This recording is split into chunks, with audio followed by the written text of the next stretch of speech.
Hi, my name is Diya Naidu. I am a choreographer, contemporary dancer, performance maker, independent artist based in Bangalore. I collaborate with people across disciplines and in different cultural and geographical locations. And a lot of my work is devised, intimate, immersive, though I have a history of stage and proscenium before that. The piece I'm going to tell you about is Hands and Face Project, which sort of began in 2016. Because I work in the independent art scene, um, my work often will take 4 to 5 years to unfold because I'll be working multiple things together depending on where the money comes.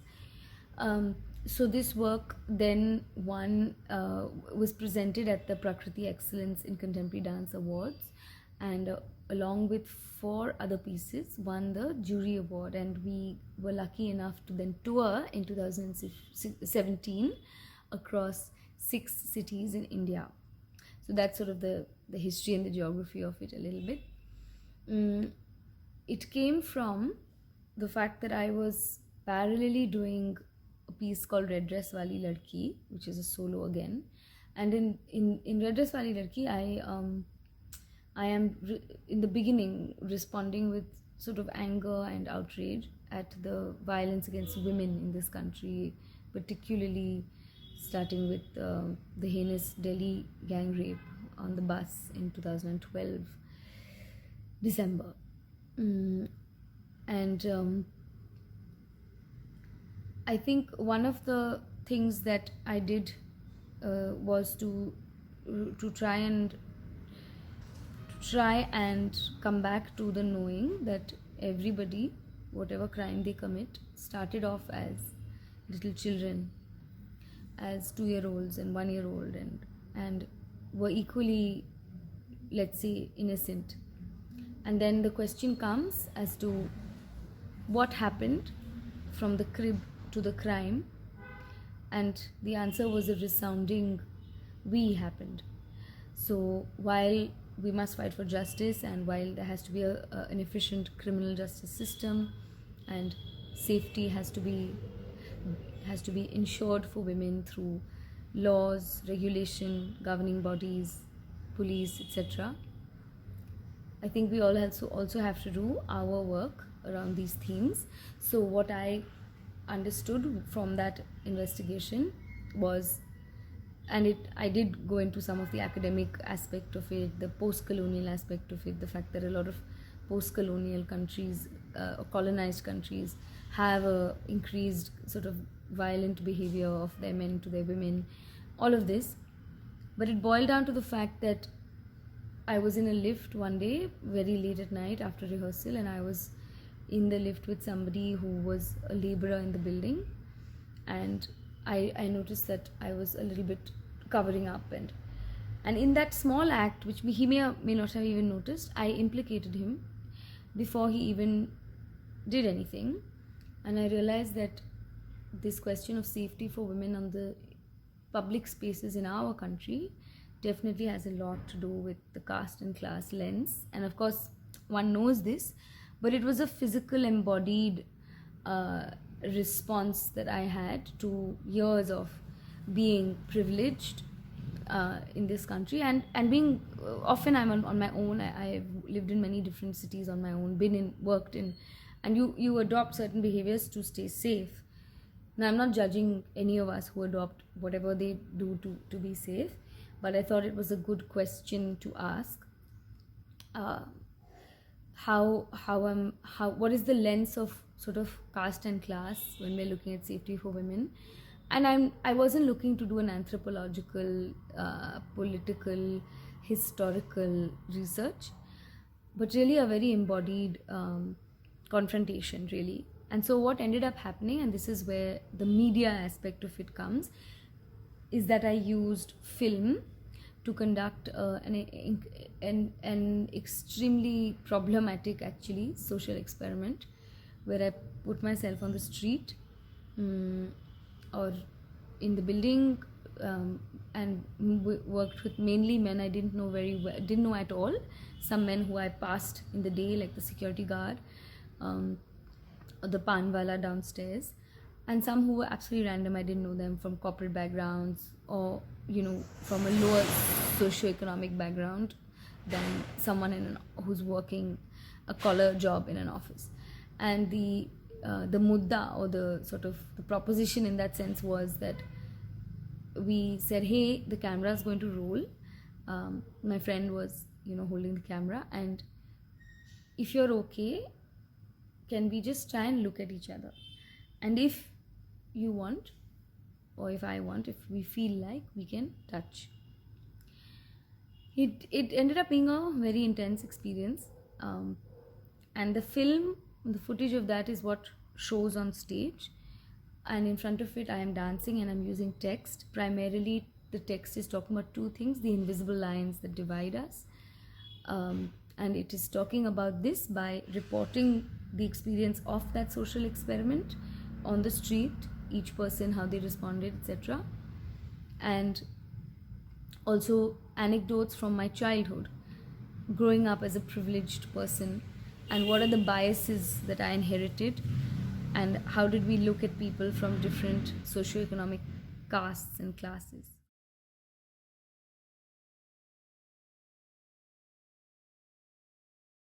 I guess that because I was working on this topic in my other solo, and I was really approaching it from the point of accountability, what is the role of men in this. So it was a sort of assertive and aggressive approach. And somewhere in my internal process, I needed to be able to also look at what is the wound aspect of this. It can't just be an argument about rights and safety.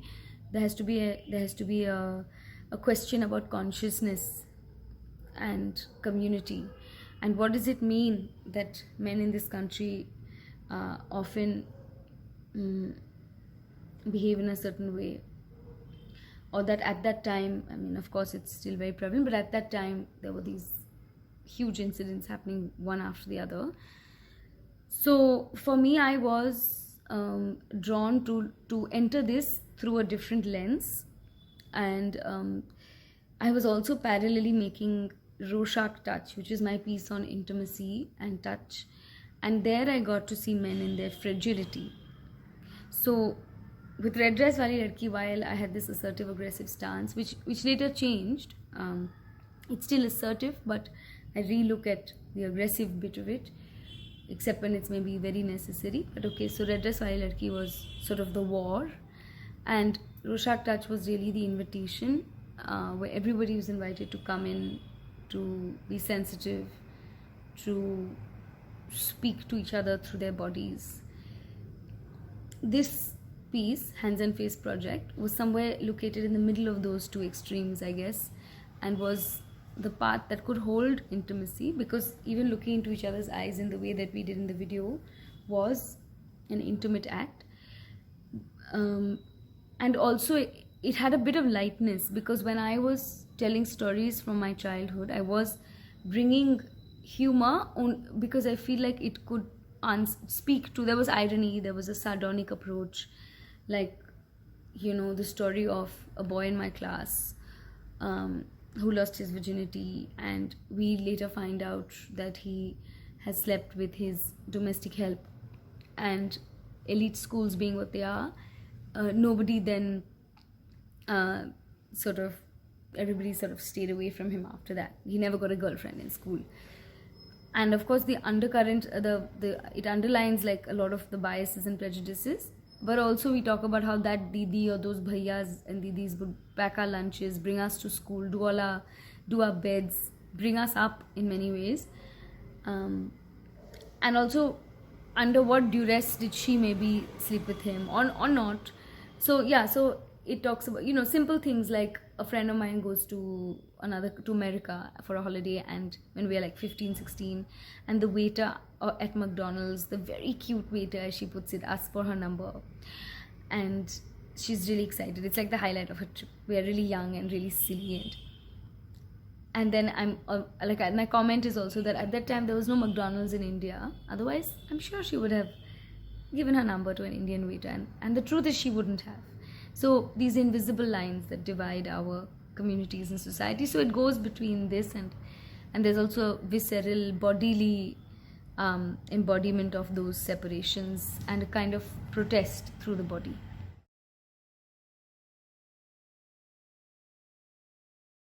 So the team behind this piece was on camera was Daniela Correa and Sahit Anand, who are dear friends and collaborators. In fact, Sahit even features on stage because in the telling of the story of the social experiment, there's a moment where Sahit gets really flustered and he wants us to kind of stop. He's like, "Stop! This is making me really uncomfortable." And it was beginning to feel very voyeuristic. There was a strange intersectionality unfolding which was not controlled, and for me it was also like, hey, well, for a change I can actually face the men that I feel afraid of, which is basically all the men that I don't know, beyond caste and class. But what is the bias that I have, and can I and it wasn't about confrontation, it was about meeting for me actually. But yeah, so anyway, I talk about that because as a man he was so uncomfortable with this, and at the time it was very revealing, the point at which he sort of responded and said, "No, wrap this up now." And me and his partner who was filming, Danny, who's a woman, were wanting to carry on, So that was the film team. Shunya Center for Art and Somatic Practices was where I created it. They have so far supported a lot of my work. In fact, as an independent artist, I think it would have been impossible to make half of what I've made, or 90% rather of what I've made, if I didn't have the support at the time of a space. Then the sound was by Marc Rossier, who's a beautiful music composer, musician based in Switzerland, and he had rehearsed with me at some point and created this sound, and then he let me use it for the piece, so it worked very beautifully for the background of the film. The text is entirely written by me, and the movement is also devised and choreographed by me and is performed by me. I think the treatment of it was a sort of like a documentary performance, but I think because of the premise, right, I'm not just randomly going out into the road like say a journalist would do or a reporter would do and asking questions or filming a situation. I am in a way holding these men up to performing with me, and the performance is simply, look at me, can you look at me? And in that looking, which sometimes becomes touching, you can see a lot. There's a lot of discomfort, there's a lot of intimacy, there's a lot of unexpected sweetness even sometimes. And these things are always surprising. When you bring the bodies in contact, you have surprises. So I think we treated it as this sort of bizarre social experiment documentary performance where everybody was performing in this case, including the participants, who I really don't know why they said yes. They were just, some of them very kind. I think I looked very young at the time, and they thought that this is like some college project, and it seems very easy. When the camera comes on, you realize, okay, I have to now look at this person. And there were people who like were looking up, looking here, walking away, and then there were some surprises where there was really sweet, like, from somebody who would never be able to do that because of the socio-economic lines that divide us. I have the stories. In the beginning I used to improvise what story I'm telling, and then towards the end I set it more and more. The last time I performed this was in 2018 in 2019 in a festival called Dance Bridges in Kolkata. So in that rendition, I shortened it from a 30-minute to an 18-minute piece and made things a bit more concise. Did away with a lot of movement actually. There was movement, but I didn't like go into dancing in the sense that we know dancing. And there was the text, of course, and the film. So I think as a performance maker, you are always carrying the voice of your audience in your in the back of your mind. You are speaking to someone. But in terms of this social experiment, going on the street and having this moment where I may or may not, where I look into someone's eyes and I may or may not make physical contact with them, this was a kind of, it came from, you're afraid, you're afraid, you're afraid, and then you say, you know what, I long to not be afraid. Who is it that I'm so afraid of? Who are these stranger men, the ajnabis, that, you know, one is afraid of? So can I just do this? I just wanted to do it. It really, I think was, I didn't know when I was doing it that this would be on stage, it would be projected on stage. So it was like, for me, I enter the piece with this. I had started writing the text, and then when we looked at the footage, one realized that, oh, this speaks for itself. In fact, that's why in the first few renditions of the piece, I'm talking a lot and moving a lot, and I slowly just minimize the talking and the moving more and more, because the imagery of two people looking at each other, there's me who's a constant, and then there are different men from different socioeconomic age backgrounds coming and going. And after a certain point, there's an interview of a close friend who is Nepali, lived in India for many, has been living in India for many years, and is from a poorer background. You know, in that he does like a peon job, and he than, let's say, the privilege that I come from, which was very clearly named.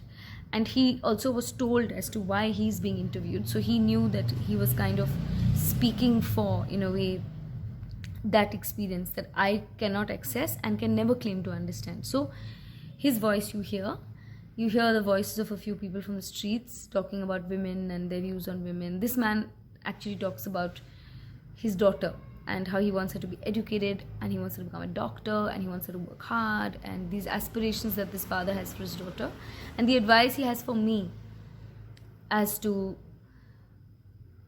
how, as women, we should live. Should we be careful or should we not be so afraid, kind of thing. And after that, there's a video of a male dancer, Priyabrat, and him with many different women from different, so there's like a BBMP street cleaner, there's a couple of women from corporate office, you know, there's a woman who happened to be in the art space that we were at, and so on and so forth. So like, you know, different women who were not known to him, were slightly known to him, etc. So just to kind of give a comparative imagery. Yeah, so that's how that happened. So I didn't know that we were going to use the film in that way. I just wanted to start the research in that way, and then it became clear that these are the three elements. So coming back to audience, then once you have your elements, it becomes about who am I speaking to. And of course, it's very problematic. I am speaking largely in English with smatterings of Hindi or Bangla. I'm speaking to a middle and upper middle class Indian audience. Though I would like to believe that because of the imagery and because of the smatterings of regional languages, more people can access the piece. And if I got the chance to go into it, I really would. I haven't had much time with this piece, unfortunately. It was always being made and stuffed in between other projects. But for those who watched it, they did have interesting things to say. There's an aspect of the piece that I can't perform in today's India, because it ends with a sort of slightly ironic rendition of our national anthem.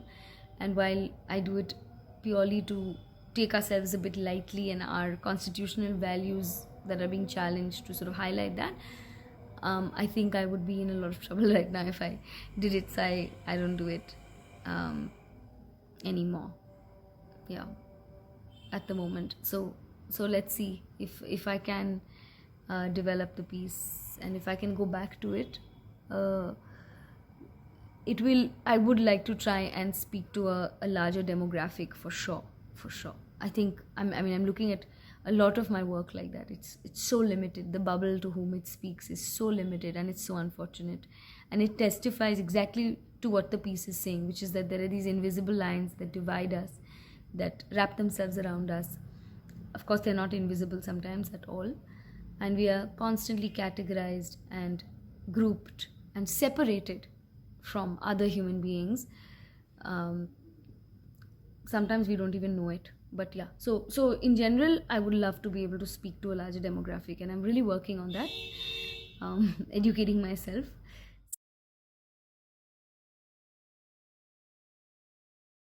So, I mean, I think in the current scenario, we have no choice but to adopt technology, whether that means that, for certain kinds of projects, half the rehearsal is happening on Zoom and the other half is happening in real life.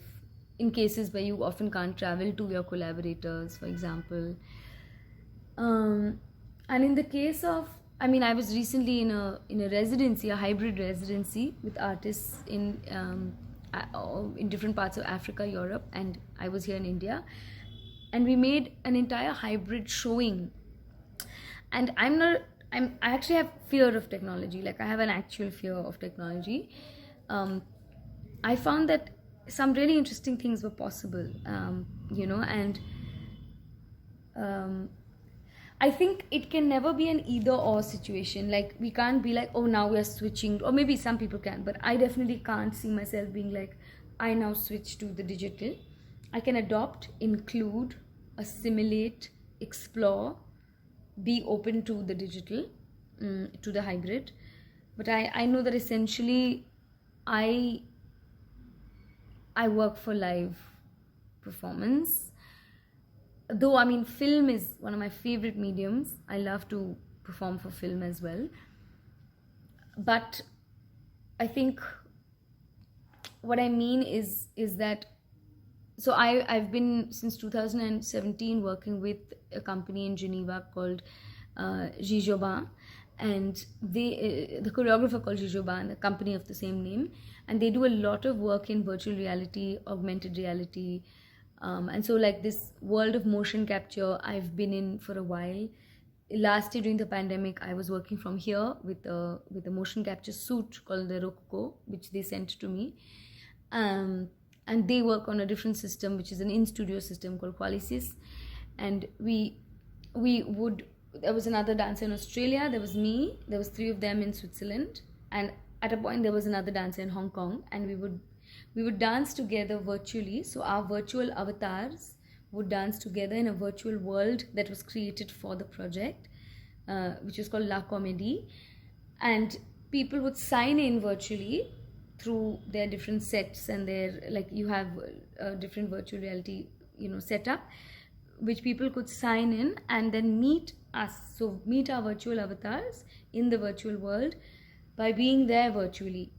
So, I mean, it was pretty mind-blowing that something like that could happen. And for sure, there are huge possibilities unfolding in the virtual space. I mean, look at this whole, like, Facebook turning into Meta, and it's happening. There's not much we can do to say, oh, can we go back to what things were. So I think it is what it is. How things develop, how things change. I definitely had problems, inner resistance, not physical, but inner resistance, becoming a virtual dancer, because I really like to move. I love to slide on the floor, and I like to, like, throw my body. And the suit, the motion capture suit, nor the Rococo suit or the Qualisys, which is the in-studio setup, allow for that kind of sliding and that kind of rolling onto the spine. And because they have these little markers, and yeah, there's certain things you can't do. So we, I would joke about it, and I would say, as contemporary dancers, we have watched babies, we've watched animals, we watched single cell animals, and we've taken our movement from all these stages of evolution, and now we're going to be dancing like robots because of the restriction of the suit. So that's kind of like evolution in a way, and then you pass through human and you go to artificial intelligence. But having said that, I really valued it during the pandemic, because I could speak to my collaborators, my team. We could talk through these. We were always, we were dancing, and we would describe to each other, like, I can see you, can you see me? Okay, I'm behind the tree now, are you behind, the bush on my right or my left? Okay, coming out, ready, raising our hands up, 1 2 3. So it was, we were seeing each other through our voices and through the monitor in which everyone can see the virtual world, their own avatar, everybody else's avatar, and the avatars of the, or the presences of the markers for where the audience is. And we were joking, we were laughing, it was like another rehearsal in that sense. And I did sense, I was like, my avatar did have a bit of me in it. I don't know if that's freaky or good or bad, but there was a part of me that existed in this world, and I identified with it. It looked like me, its body shape, its color was like me, it moved like me, as did it for each of my friends on the team. So yeah, so I think this is just scratching the surface of the virtual world, and I find it quite exciting. I don't think I would explore it as the director in this case yet. I have some ideas, but I don't have the confidence to propose them as yet, and I'm still very obsessed with live, with gathering, with humans touching humans and looking at humans and talking to humans.